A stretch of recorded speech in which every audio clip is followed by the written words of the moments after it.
Hello, everyone. Uh, I just wanted to put out a short video regarding my sump pump. In the previous video, I mentioned that I don't have a battery backup sump pump anymore. And what happened was, if you watched one of my previous videos, I installed a solar battery backup pump. So it had a primary pump and then the battery backup. And it looked like it was a good install. And what happened was, I had to shut the power off to do that. When I did that, I got alarms over here, and then the alarms just quit, and I wasn't quite sure why. I thought maybe it was just alarming that the power had been removed, but actually it tried to cycle the battery backup pump, and that battery backup failed. So I did another test. I went and I lifted the float, and I couldn't get it to work, and um, it alarmed out right away. So I called Zoller and tried to get support from them. And I went back and forth with them for 3 days. And the tech never did call me back. So I'm an electrician. I verified that the controller was putting out power to the battery pump. And then I ohmed out the coil on the battery pump and it was open. So it wasn't blowing a fuse. There was no locked rotor. It just wasn't working. So I called them back. They gave me a return code, and then I went back to Lowe's with the pump, and I I returned the pump, but Lowe's won't give you your money back.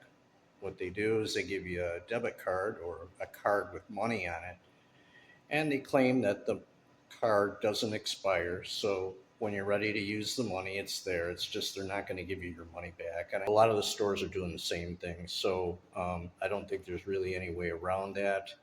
Um, but I had to get the return code. I had to register the unit and go online and do all that. It was a big hassle. Anyway, got it uh, registered, got the return code. Lowe's gave me my money back.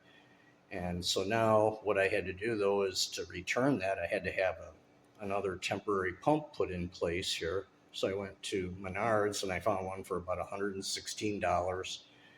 It was a simple install, a lot easier than the battery backup was. But even though that wasn't that hard either, so I've got this thing running now. It's working good.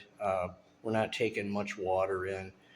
It's got a float that actually goes up and down. The whole cable moves up and down, and you strap it to the pump.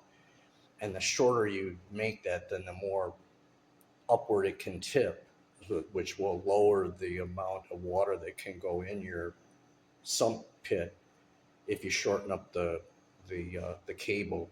Because I lengthened the cable, and then it was actually filling up even more because now the thing could pivot up.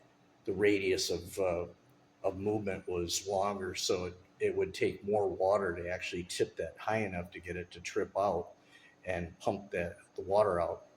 So I shortened it up, and that works fine now. And but I don't have a battery backup, so I even thought about maybe purchasing a Blue Eddy unit or something like that, where I could just plug the pump into that and then plug that battery backup unit into my outlet and just run it like that for a while. I just have another pump have another pump available. If something happens, I can just drop it in there and then hook it up and be done with it.